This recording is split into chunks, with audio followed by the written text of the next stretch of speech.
strong people don't put others down, they lift them up. For example, in the morning, I go for my run and I would tell me, nothing's going to stop you today. You're going to change your life today. This is your time. I'm a man on a mission. We need you to bring us blood, violence. Je peux faire l'intro? Vas-y, comme tu l'as fait. Vas-y. J'ai aussi une message. Cool. Hola Panda. J'ai fait comme toi. Oui, mais c'est pas panda. J'ai fait Hola Panda. C'est pas panda. Tu dis toujours Hola Panda. Non, c'est pas panda. Ok, laisse, je vais le faire. On annonce le nom de podcast. Vas-y. Comment s'appellera notre podcast? Tona et les deux staches.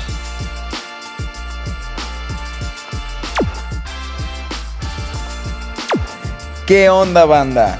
On se retrouve pour cet épisode. C'est pas pour un UFC numéroté, mais c'est un UFC qui est d'autant plus important pour nous parce que c'est l'UFC de la finale du TUF et où il y a Robert Valentin qui s'entraîne. Où il y a le TUF, la finale du TUF où il y a Robert Valentin qui est un de nos coéquipiers à Fight Move qui a participé au TUF et qui va maintenant faire la finale contre Ryan Lauder. TUF qui s'écrit T-U-F, mais en anglais ça veut aussi dire dur. Et aujourd'hui pour cet épisode spécial, on vous laisse plonger dans le mindset d'un fighter parce que notre Robert Valentin est quelqu'un d'assez particulier. Assez dur, assez tough. Assez tough. Ouais. Je vais te citer quelques quotes et tu me dis ce que tu en penses. Mot pour mot. Il est temps de sacrifier du sang pour les dieux. Quand j'ai senti le goût du sang sur mes lèvres, j'ai senti le goût de la victoire. Ouais. C'est la victoire ou Valhalla. Valhalla qui est... Le paradis, tout simplement, le paradis viking. Et Le mec nous parle de mort. ouais, le mec, il est clairement là-dedans. C'est soit il gagne, soit il meurt. Et c'est quelqu'un qui vit par ces codes-là, finalement. C'est pour ça qu'on dit qu'il est un peu fou. Mais un psychopathe dans le meilleur sens du terme. Mais c'est quelqu'un qui est qui a la vraie attitude du fighter. Et au final, c'est ce qu'on a vu sur le TUF. Et c'est ce que l'UFC a vu. Et je pense qu'ils ont bien aimé le personnage. En tout cas, vu comment il a été mis en avant sur le TUF, moi j'ai vraiment cette sensation que l'UFC a aimé le personnage. Aujourd'hui, je pense que c'est ça qu'on touche finalement, la recette du succès. Hein. C'est pas seulement les qualités de fighter, c'est aussi tout ce qui tourne autour. Pour les spectateurs, dans le contexte, Ryan Lauder qui va affronter justement dans la finale très très très vite. Très peu de following sur les réseaux sociaux. Valentin qui a vraiment tout donné. Il allait camper dehors, dormir la nuit. Puis je crois qu'il faisait genre assez froid à Las Vegas la nuit. Ouais, bah en tout cas, il avait l'air bien couvert. Vraiment un personnage assez particulier qui a vraiment aussi compris qu'il y a l'aspect fight, mais il y a aussi l'aspect mindset et le caractère. Et il nous offre un beau caractère qui a séduit tout le monde. Ouais, c'est ça, une attitude de combattant qui est propre à lui, une vraie image, une vraie identité. Et je pense effectivement que ça a du succès sur le visionnage global du TUF. Super.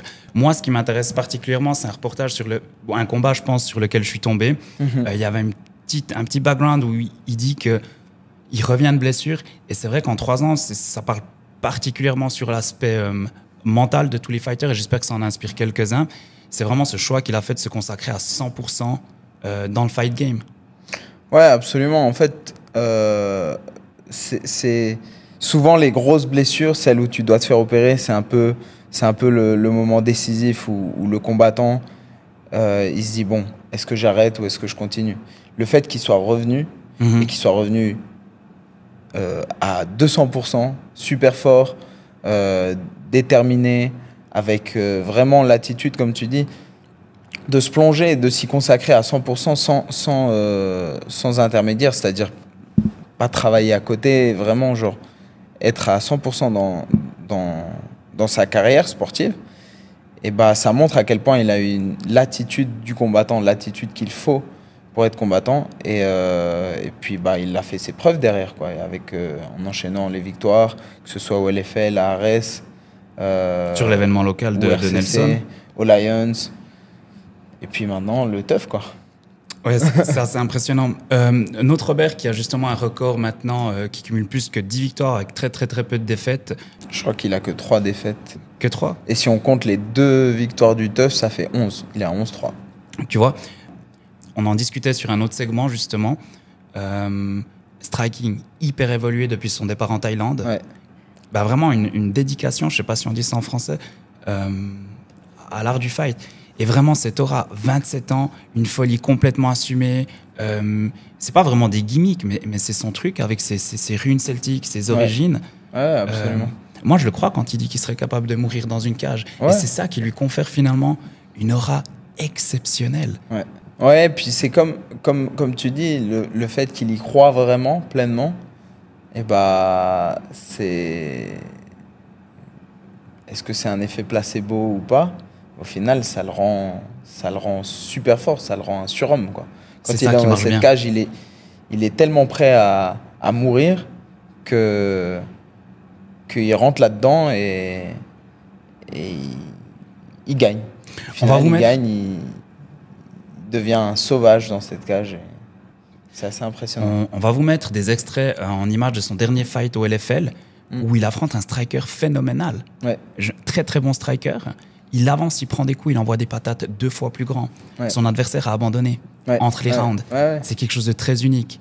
Ouais, non, c'est clair. Et même l'Italien, la Pennini, la manière dont il l'a désossé, qu'il l'a fait saigner, qu'il l'a étranglé au final.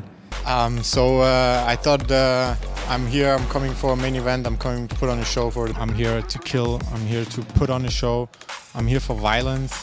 And you see beautiful trip takedown there against the judo to be a strategy for Valentin every time. Oh, beautiful He's left coming right forward. and again. And the knee. Et qu'est-ce qu'il aime ça? Ouais, c'est ça. Et en plus, il aime ça, c'est ça. Il adore ça. Mais bon, je pense que c'est pas le cas de tous les combattants à succès, mais c'est en tout cas le cas chez les combattants qui font l'unanimité vis-à-vis du public. Chose que tu connais très bien. Anywhere, anytime, anybody. Je pense que c'est important d'avoir cette attitude-là, au final. Hein. On revient sur le fait que c'est de l'attitude en tant que combattant pour que le public, finalement, il soit de ton côté. Parce que tu peux être un combattant hors pair, exceptionnel et tout, mais sans trop d'attitude. Et C'est derrière, pas il y a qu'ils des réussissent. gens qui vont pas accrocher. Mhm. Mais quelqu'un qui est pas forcément le meilleur techniquement, mais qui a l'attitude, il y a très peu de gens qui n'accrochent pas. La plupart du temps, la plupart des gens montent dans le bateau et se mettent à suivre parce que tout simplement, il a l'attitude qu'il faut pour... On parlait justement de cette attitude et de cette aura, le fait que ce soit justement son moment. Le Boog démolit sa compétition sur le TUF 32 et il finit en Thaïlande par s'entraîner, tourner des films et maintenant faire une finale sur une des grosses cartes. C'est excellent. Faut qu'on y aille, mec. Et 59. Putain, on doit y aller. Ouais, c'est rap. Ciao, ciao. We're done. Okay. Thank you guys.